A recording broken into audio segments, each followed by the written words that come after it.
জি, আমাদের আর ৪ টা ম্যাচ বাকি আছে। সো আমরা চেষ্টা করতেছি ম্যাচ বাই ম্যাচ যেতে এবং আমাদের টার্গেট হলো প্রত্যেকটা ম্যাচ আমরা যাতে জিততে পারি।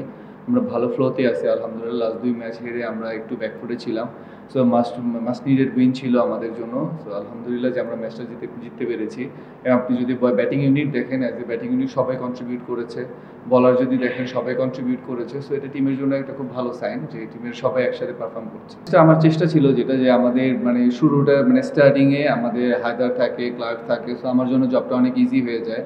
সো আমি চেষ্টা করি বলের মেরিট অনুযায়ী খেলতে। আমরা একটা বড় পার্টনারশিপ করতে চাই উপরে, যাতে আমাদের নিচের ব্যাটসম্যান যারা আছে তাদের জন্য পরে কাজটা ইজি হয়ে যায়। খুবই ভালো লাগছে কারণ টিমের উইনিংয়ে যখন আপনি ব্যাটিংয়ে বলিংয়ে দুই দিকে কন্ট্রিবিউট করবেন, so I feel really very happy. আমি বলবো যে ফার্স্ট ম্যাচ ওপেন করেছিলাম, সো যেরকম এক্সপেকটেশন ছিল ভাবে খেলতে পারিনি। কয়েকটা ম্যাচ অফ ছিলাম, আবার একটা খেলেছি।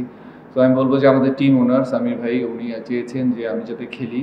সো আমার মনে হয় ওনার চাওয়াতে আমাকে আজকে মানে আমি খেলেছি আজকে। সো আমি আল্লাহর কাছে শুকরিয়া জানাতে চাই এবং সামির ভাইয়ের কাছে থ্যাঙ্কফুল যে উনি আমাকে অপরচুনিটি দিয়েছেন এবং বিপিএলে ওনার টিম আমাকে পিক করেছেন। I am really thankful to Samir ভাই।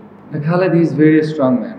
মেন্টালিটি যদি আপনি চিন্তা করেন, ফিজিক্যালি মেন্টালি সে খুবই স্ট্রং একটা ছেলে। কারণ একটা ছেলে সবাইকে একদিন যেতে হবে, এটা খুব অবভিয়াস একটা জিনিস। তো ওর মা মারা গিয়েছে, জিনিসটা নেওয়াটা অত ইজি না। সো আমি বলবো যে ও যে ধরনের মেন্টালিটি শো করেছে, আমি বলবো এটা মানে ব্রিলিয়ান্ট। সে যে ধরনের বোলিং করছেও এবং পুরো বিপিএলে লাস্ট কয়েকটা ম্যাচ শুধু ১-২টা ম্যাচ মনে হয় সে একটু ভালো করতে পারেনি, ওভারঅল সব ম্যাচে খুবই ভালো বোলিং করেছে। তো এই ধরনের বোলিং যদি করতে থাকে আমরা টিমের মানে চিটাগং কিংস খুবই মানে হেল্পফুল হবে চিটাগং কিংস এর ভালো রেজাল্টের জন্য খালেদ।